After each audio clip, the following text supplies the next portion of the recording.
Kaya mga idol, mo nang gitawag lang musangking. 2023 pa rin siya gitanom. Nakatanom-tanom po kuan eh. Pero dili ingon nga ako jud nakatanom ani, nakatabang-tabang ko sa una kay ako may nakatiman ni Riya sa una, pero karon wala na kay nanam pud tay mga laylay nga panirada. Karon kay suroy ta dire, tapos kay tawagan ta nila pod kay nay durian gamay man ato lang pong subida. Karon surbi na lang po ko sa durian lang nga musangking. Nani na day mga ka-idol, duha ka tuig pa lang. Nakawa mga sano. Kiting gwapo ha. Kanawang dahon. Green pasta ng green, blue pasta ng blue.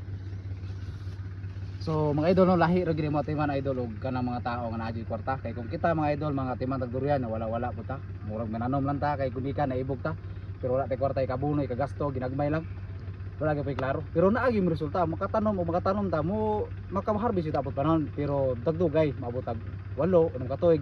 Pero kanang mga mayaman mga idol matimag durian 2 ka tuig kanang mga plastada. Sa 3 ka tuig kani mga idol makaharvest na sila. Lahi ra gyud ay matiman na mga kwarta. Salamat mo to.